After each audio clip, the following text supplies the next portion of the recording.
Bonjour, c'est Isabelle Morin. Je voulais redévelopper suite à la vidéo que j'ai fait hier pour vous sur maintenir son équilibre.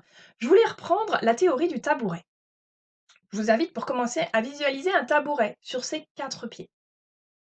Dans nos vies aussi, on a besoin de quatre piliers pour maintenir un équilibre, pour avoir une stabilité. Ces quatre piliers, c'est le travail, la famille, le social et le personnel.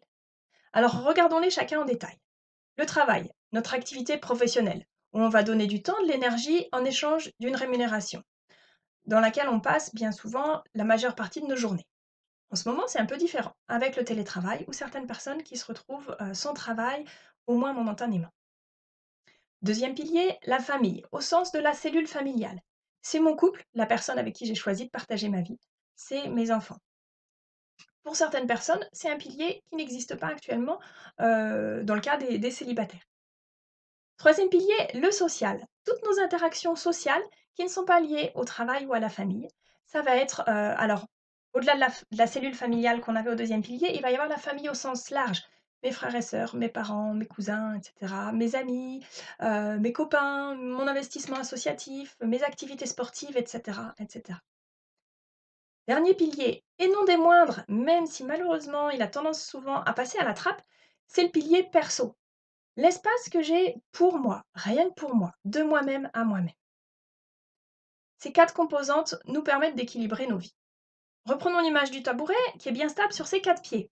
Si éventuellement on enlève un pied, il va encore tenir sur 3 pieds. Si j'enlève encore un pied, cette fois-ci ça tient plus et ça s'écroule. C'est pareil dans nos vies. De manière similaire, on a besoin de l'équilibre entre ces 4 éléments. Et je vous invite, si vous en avez envie, à faire attention. Moi, j'essaye d'être vigilante sur quelle place il y a pour chacun. Est-ce qu'il y en a un qui prend plus de place au détriment des autres ou au détriment d'un autre? Et à ce moment-là, comment je rétablis l'équilibre? Le contre-exemple, ça serait quelqu'un qui surinvestit un pilier. Exemple, quelqu'un qui serait à fond dans le travail. Il bosse tellement qu'il n'a pas créé de vie de couple, ni de vie familiale. Il n'a pas de temps pour les copains, pour les activités sociales et puis, bah, le perso, il y en a pas beaucoup. Alors il est à fond dans son boulot, tout va bien, il s'éclate, dans ce qu'il fait. Sauf qu'un jour, bah, il y a un truc qui va plus au boulot. Sauf qu'un jour, il perd son boulot. Sauf qu'un jour, il part à la retraite et alors là, tout s'écroule. L'idée, c'est d'avoir un équilibre entre tout pour que le jour où, il y a un des piliers qui vacille un peu, on puisse s'appuyer sur les autres et passer au mieux la phase délicate. Donc je vous invite, vous aussi, si vous en avez envie, à faire le point, soit par rapport à en ce moment, soit de manière un petit peu plus générale, dans vos vies, sur quelle est la place de chaque pilier et est-ce qu'il y a des choses à rééquilibrer pour plus d'équilibre.